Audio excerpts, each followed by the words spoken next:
कहानी की शुरुआत में एक आदमी और उसके लड़के को दिखाया जाता है जो समुद्र किनारे फिशिंग करने आए होते हैं। तभी लड़के के फिशिंग रॉड में कोई भारी चीज फंस जाती है। अब इनको लगता है कि यह कोई बड़ी मछली है, लेकिन यह तो गाय का कटा हुआ सिर होता है। अब इनको समझ नहीं आता कि यह चीज यहाँ पर कैसे आ गई। तभी अचानक से इनके सामने कोई बहुत बड़ी चीज आती हुई नजर आती है, जिसको देख दोनों हैरान हो जाते हैं। अब यह चीज जैसे ही बाहर आती है, फिर पता चलता है यह तो एक बहुत बड़ी शार्क है और फिर यह जमीन से होते हुए वापस पानी में चली जाती है, जो कि एक बहुत अजीब बात होती है। इसके बाद कहानी 3 दिन पीछे जाती है और हम पानी के अंदर बने एक लेबोरेटरी को देखते हैं, जहाँ के डॉक्टर और साइंटिस्ट पोसाइडन प्रोजेक्ट के ऊपर काम कर रहे होते हैं। फिर हमारी मुलाकात मिस्टर कीन से होती है, जिसके अंडर में पोसाइडन प्रोजेक्ट चल रहा है। कीन अपने इन्वेस्टर्स को बताता है कि शार्क में एंटी कैंसर मटेरियल होता है, जिसकी मदद से हम कैंसर की दवा बनाने वाले हैं और हम शार्क में ऐसा जेनेटिक मॉडिफिकेशन करने वाले हैं जिससे कि हमें वो मटेरियल लगातार मिलता रहे। इस पर एक इन्वेस्टर कहता है कि लेकिन यह चीज तो बहुत खतरनाक भी हो सकती है, लेकिन कीन को अपने एक्सपेरिमेंट पर पूरा भरोसा है। इसके बाद एक डॉक्टर कंट्रोल मशीन को दिखाता है, जिसकी मदद से यह लोग अपने शार्क को कंट्रोल करते हैं। लेकिन इसके अलावा यहाँ पर इन्होंने ईथन को रखा है, जो शार्क के बारे में बहुत अच्छे से जानता है। फिर कीन ईथन से शार्क को यहाँ बुलाने के लिए कहता है। इसके बाद ईथन एक मछली को टैंक के ऊपर ले जाता है, जहाँ शार्क अचानक से आकर इसको खा जाती है। लेकिन अब इसे देखने के बाद सबकी हालत खराब हो जाती है, जबकि शार्क फिर यहाँ से वापस चली जाती है। इसके कुछ समय बाद कीन एक्सपेरिमेंट के तीसरे फेज को शुरू करने के लिए कहता है। इस पर सीएन कहती है कि लेकिन अभी तक हमें लेटेस्ट एक्सपेरिमेंट का रिजल्ट नहीं मिला, इसलिए इतनी जल्दी ऐसा कुछ करना खतरनाक भी हो सकता है। लेकिन कीन को किसी बात की चिंता नहीं होती और वो तीसरे फेज को शुरू कर देने के लिए कहता है। इसके बाद सभी लोग शार्क में जीन ट्रांसफर के लिए तैयार हो जाते हैं। फिर यहाँ से एक मशीन भेजी जाती है जो शार्क में नए जीन को इंजेक्ट कर देती है, लेकिन इस दौरान इसका नेचर बदल जाता है। फिर भी किसी तरीके से यह एक्सपेरिमेंट सक्सेसफुल हो जाता है और इस बात से सभी खुश होते हैं। लेकिन दूसरी तरफ शार्क में अजीब से बदलाव होने लगते हैं। फिर सीएन जब ग्लास के पास खड़ी रहती है, तभी शार्क इसके तरफ आने लगती है, लेकिन जब सीएन देखती है तो शार्क वहाँ नजर नहीं आती। तभी यहाँ पर कीन आता है और सीएन से कहता है कि मैं योयो को बाहर लेकर जा रहा हूँ, जब तुम फ्री होना तो इसको पिकअप कर लेना। इसके बाद हम एक दूसरे डॉक्टर को फोन पर बात करते हुए देखते हैं। तभी अचानक से इमरजेंसी अलर्ट ऑन हो जाता है। यह देख डॉक्टर तुरंत ही सभी को यहाँ पर बुलाता है। इसके बाद सब काफी परेशान हो जाते हैं, क्योंकि शार्क का हेल्थ इंडिकेटर अचानक से ड्रॉप होने लगा है। यह देखते ही सीएन शार्क को सिग्नल वेव से अट्रैक्ट करने लगती है, लेकिन अब उसका हार्ट रेट बिल्कुल डाउन हो जाता है और अब सबको लगता है कि शार्क मर गई। लेकिन तभी अचानक से शार्क एक डॉक्टर को मार देती है, जिसके बाद सब काफी डर जाते हैं और इस टैंक को तुरंत बंद कर देते हैं। लेकिन अब किसी को समझ नहीं आता कि शार्क अचानक से लोगों को क्यों खाने लगी। तभी ईथन भी यहाँ पर आ जाता है और पूछने लगता है कि तुम लोगों ने उसके साथ क्या किया था। इस पर एक डॉक्टर बोलता है कि तुम्हें इस बारे में जानने का कोई अधिकार नहीं है। तभी सीएन बताती है कि शार्क प्रेग्नेंट हो गई है, लेकिन अब इस बात पर किसी को यकीन नहीं होता, क्योंकि असल में यह शार्क मेल होता है। इसके बाद शार्क ग्लास के ऊपर अटैक करने लगती है। फिर यह लोग सोचते हैं शार्क इस बुलेट प्रूफ ग्लास को नहीं तोड़ पाएगी, लेकिन अगले ही पल शार्क इसे तोड़ देती है। अब यहाँ सब कुछ इतना अचानक से होता है कि कोई भी खुद को नहीं संभाल पाता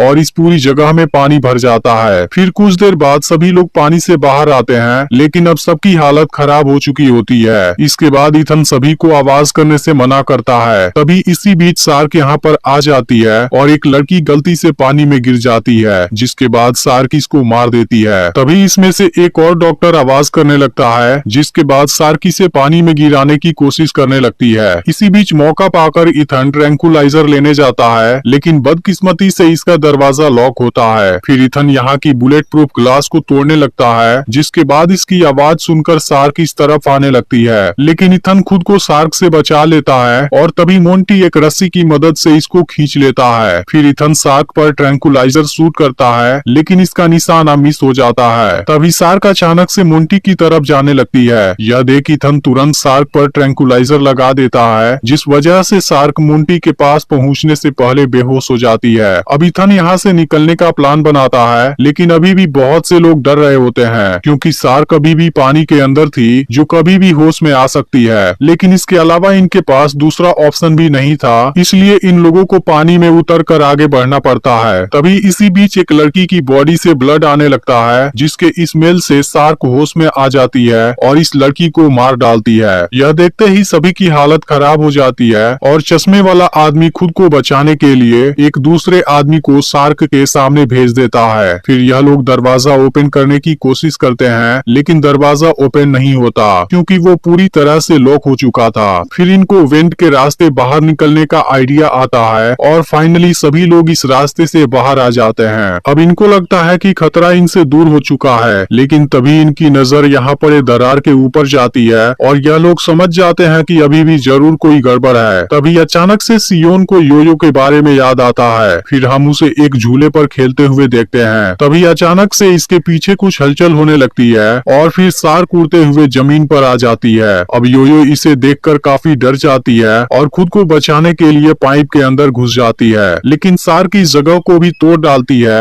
और फिर से योयो को मारने के लिए उसका पीछा करने लगती है। लेकिन तभी इथन आकर इसको बचा लेता है और फिर सियन के साथ यहाँ से भागने लगता है। अब इथन बाकी लोगों के पास जाकर उनको भागने के लिए कहता है। पहले तो इनको कुछ समझ नहीं आता, लेकिन जब इनकी नजर जमीन पर दौड़ रही शार्क पर जाती है, सभी की हालत खराब हो जाती है और यह लोग भी तुरंत यहाँ से भागने लगते हैं। तभी इसी बीच एक आदमी नीचे गिर जाता है, जिसके बाद शार्क इसको पकड़ लेती है। यह देख इसका साथी इसको बचाने की कोशिश करता है, लेकिन आखिरकार वो इसमें फेल हो जाता है और शार्क आदमी को लेकर चली जाती है। इसके बाद इथन सभी को एक जगह पर छुपा देता है और खुद शार्क के सामने भागने लगता है। फिर शार्क जैसे ही अटैक करने आती है, वो एक जगह पर लटक जाता है और शार्क नीचे चली जाती है। फिर सियन और मोंटी इसको बाहर निकालते हैं और तुरंत यहाँ से भाग जाते हैं। इसके बाद सभी लोग एक जगह पर रेस्ट करने के लिए रुकते हैं। फिर इथेन इन लोगों से पूछता है कि आखिर तुम लोगों ने शार्क के साथ किया क्या है। तब सियन रिवील कर देती है कि हमने शार्क के जीन में केचुए का जीन मिलाया है, जिसकी वजह से जीन म्यूटेशन हुआ है और शार्क जमीन पर भी चलने लगी है। इसी बीच चश्मा वाला डॉक्टर देखता है कि इनके साथ वाला एक आदमी जख्मी है और समझ जाता है कि शार्क इसके ब्लड के स्मेल की वजह से ही इनका पीछा कर रही है। फिर वो इसको मरने के लिए यहीं पर छोड़ने की बात करने लगता है, लेकिन कोई भी इसके लिए तैयार नहीं होता।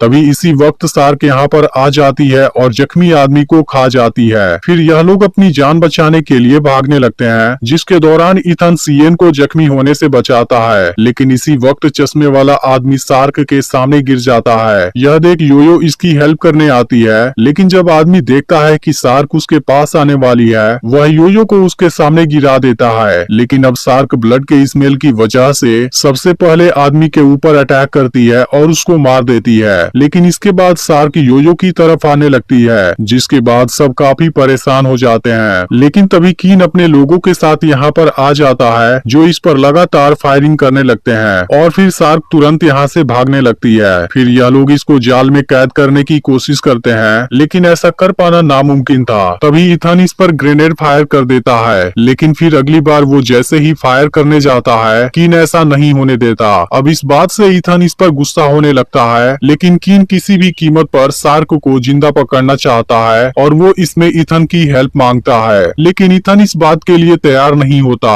यह देखते ही कीन एक लड़की को शूट कर देता है और फिर सियन पर भी गन पॉइंट कर देता है। अब इसके इस हरकत से इथन और भी गुस्सा होने लगता है, लेकिन अब कोई भी चीज इनके कंट्रोल में नहीं थी, इसलिए इथन को इसकी बात माननी पड़ती है। इसके बाद यह लोग एक बोट लेकर उसे खोजने निकल जाते हैं। फिर इनको पता चलता है कि शार्क ने बहुत से लोगों को मार दिया है। यह देख सियन शार्क को ट्रैक करने की कोशिश करती है। फिर पता चलता है कि कुछ देर बाद वो सिटी में पहुंचने वाली है। इसके बाद हम शुरुआत वाला सीन देखते हैं, जहां शार्क समुद्र से निकलकर सिटी के तरफ आने लगती है। अब कुछ ही देर में शार्क चारों तरफ भयंकर तबाही मचाने लगती है और लोग अपनी अपनी जान बचाने के लिए भागने लगते हैं। इसके बाद शार्क एक छोटी लड़की के सामने आ जाती है और इसको मारने वाली होती है, लेकिन तभी सियन सिग्नल वेव को एक्टिवेट कर देती है, जिसके वजह से शार्क किसी सिग्नल के तरफ अट्रैक्ट होने लगती है और लड़की को छोड़कर इनके तरफ आने लगती है। इसके बाद मोंटी एक मछली पर कोई सॉस लगाता है और एक मीट हुक में फंसाकर पानी में डाल देता है। तभी सियन को सिटी वाली वीडियो मिलती है और अब सियन इनसे बेट को बाहर निकालने के लिए कहती है, लेकिन अब शार्क यहाँ पर आ जाती है और मीट हुक इसके मुंह में फंस जाता है। इसके बाद शार्क बोट को खींचने लगती है, जिसके दौरान सियन इसी के ऊपर बेहोश हो जाती है, जबकि बाकी लोग पानी के अंदर गिर जाते हैं। फिर शार्क बोट को जमीन पर लेकर आ जाती है, जहाँ इथन भी नीचे गिर जाता है, लेकिन अब शार्क सीएन के साथ बोट को यहाँ से लेकर चली जाती है। इसके बाद सीएन जब होश में आती है तो खुद को किसी गुफा के अंदर पाती है। फिर वो कंट्रोलिंग डिवाइस निकालती है, लेकिन इसको शार्क का कोई सिग्नल नहीं मिलता। यह देख सीएन उसे सिग्नल भेजने लगती है। फिर इसे पता चलता है कि शार्क बिल्कुल इसी के पीछे है, लेकिन तभी किन के लोग यहाँ पर आ जाते हैं और शार्क के ऊपर फायरिंग करने लगते हैं। इसके बाद यह लोग इसे हाई वोल्टेज इलेक्ट्रिक शॉक देने लगते हैं, जिसकी वजह से शार्क बेहोश हो जाती है। फिर किन शार्क के पास आता है और हंसने लगता है। वहीं इथन अब सीएन को लेकर यहाँ से जाने लगता है, लेकिन तभी किन दोनों को रोक देता है और वो बताता है कि असल में मेरा मकसद एक बायो वेपन को बनाना था, जिसके बारे में मैं किसी को पता नहीं चलने देना चाहता। इसके बाद वो इन दोनों को मारने जाता है, लेकिन इसी वक्त शार्क होश में आ जाती है, जिसको देख सब काफी डर जाते हैं और शार्क अगले ही पल किन को मार देती है। यह देखते ही सब अपनी जान बचाने के लिए बाहर भागते हैं, लेकिन इसी वक्त शार्क इनके कुछ लोगों को मार देती है, जिसके दौरान इनके स्मोक वाले ग्रेनेड नीचे गिर जाते हैं और इसकी वजह से इनको कुछ भी नजर नहीं आता। लेकिन शार्क इस चीज का फायदा उठाती है और इन सभी लोगों को मारने लगती है। फिर लास्ट में एक आदमी बचता है जो 2 गन को एक साथ फायरिंग करने लगता है, लेकिन अब शार्क अचानक से बिल्कुल इसके पीछे खड़ी हो जाती है और अगले ही पल इसको भी मार देती है। वहीं अब इथन शार्क को मारने का प्लान बनाता है। फिर वो सीएन के हाथों से कंट्रोल डिवाइस ले लेता है और यहाँ से भागने लगता है। इसके बाद शार्क इसी के तरफ आने लगती है। फिर सीएन कंट्रोलिंग डिवाइस को ऊपर उछालती है ताकि शार्क अपना मुंह खोल सके, लेकिन इस दौरान शार्क ज्यादा ऊंचाई पर होती है, इसलिए इथन ग्रेनेड को उसके अंदर फायर नहीं कर पाता। इसके बाद शार्क सीएन के तरफ आने लगती है, जिसे देख सीएन और इथन दोनों डर जाते हैं। लेकिन इसी वक्त यहाँ मोंटी आ जाता है और एक मछली को हवा में उछाल देता है। इसके बाद शार्क जैसे ही इसको खाने आती है, इथन उसके अंदर बहुत से ग्रेनेड फायर कर देता है, जिसकी वजह से इसके अंदर ब्लास्ट होते हैं और शार्क की जगह पर मारी जाती है। लेकिन अब सीएन और मोंटी को इथन कहीं भी नजर नहीं आता, जिसके बाद यह दोनों काफी दुखी हो जाते हैं। लेकिन फिर इथन इनके पीछे खड़ा होता है, जिसको जिंदा देख सीएन काफी खुश हो जाती है और इसको गले से लगा लेती है। लेकिन तभी हमें दिखाया जाता है कि लैंड शार्क ने अपने एक बेबी को जन्म दिया है और इसी के साथ मूवी एंड हो जाती है।